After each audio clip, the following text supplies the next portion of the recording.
This company isn't really in the burger business. It's one of the largest real estate owners on the planet, and the burgers are just the disguise. A huge portion of corporate revenue doesn't come from selling food at all. It comes from rent and royalties collected from thousands of franchise operators. The corporate parent often buys the land and building first, then leases it directly to the franchise owner who actually runs daily restaurant operations. Franchisees typically pay both a monthly rent payment and a percentage of total sales as an ongoing royalty fee, regardless of how profitable their location actually is. Publicly disclosed financial reports have shown the company's real estate holdings alone are worth more than many entire competing restaurant chains combined. Choosing a location isn't left to chance. Entire teams analyze traffic patterns, population density, and future development plans before ever selecting a single site. Some locations get purchased years before surrounding development even begins. The company essentially bets on future growth, then profits as nearby land values quietly rise. Land bought decades ago in what were once quiet areas has since appreciated enormously as cities expanded outward around these strategically placed locations. Franchise agreements dictate nearly everything: menu pricing, building appearance, and operational standards. That control ensures consistent brand quality across every single location.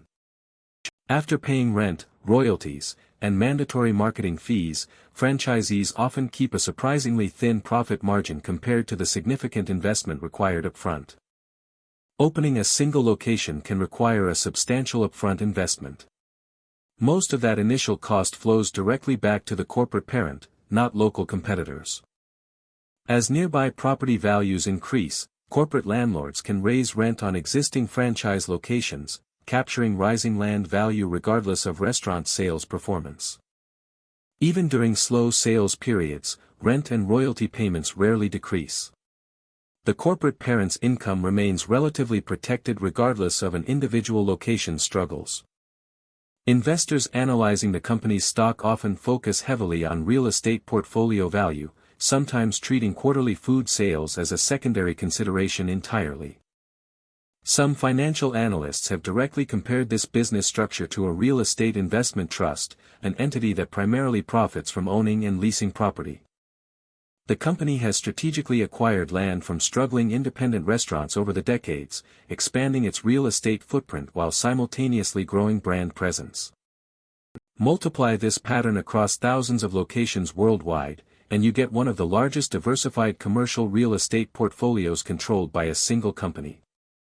Even if an individual franchisee goes bankrupt, corporate ownership of the actual land and building remains untouched. The real estate simply gets leased to someone new. That built-in resilience means the corporate parent rarely loses long-term value, even when individual franchise operators struggle or fail entirely at a specific location. Franchisees also contribute to a shared national marketing fund. That pooled advertising budget benefits every location simultaneously, funded collectively rather than individually. That marketing fund produces national television campaigns individual franchisees could never afford alone. Collective contribution creates advertising power far beyond any single location's reach. Franchisees are typically required to purchase ingredients through approved suppliers selected by the corporate parent, adding another layer of controlled, predictable revenue. Some of these supplier relationships include negotiated fees benefiting the corporate parent, generating yet another quiet revenue stream layered on top of rent and royalties. Menu prices often vary by region, partly reflecting local rent costs the corporate parent charges franchisees operating in that specific higher value area. Annual financial reports consistently list owned property as one of the largest asset categories on the balance sheet, often dwarfing the value of food inventory entirely. International expansion decisions often weigh real estate potential heavily. Entering a new market means securing valuable long-term property positions in growing global cities. Because the corporate parent already owns the land outright, it avoids paying rising commercial rents that competing independent restaurants must absorb every single year. Sometimes the most profitable decision isn't running a restaurant at all. Selling underperforming land directly can generate a larger immediate profit than years of food sales. Closed locations often get purchased purely for the underlying land value, developers recognizing these corners were strategically chosen for traffic and visibility long ago. During investor earnings calls, executives frequently highlight real estate portfolio growth alongside sales figures, signaling to shareholders where much of the long-term value truly resides. For franchisees, a significant portion of every dollar earned ultimately flows back to headquarters, whether through rent, royalties, marketing fees, or supplier arrangements combined.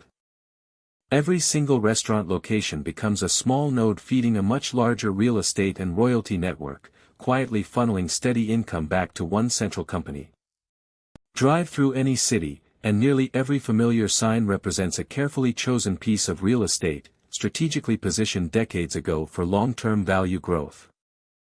Strip away the burgers and fries, and what remains is a highly efficient real estate and licensing operation, disguised behind decades of familiar, comforting branding.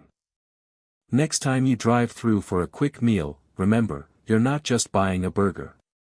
You're standing on one of the most valuable real estate portfolios in the world. Subscribe for more.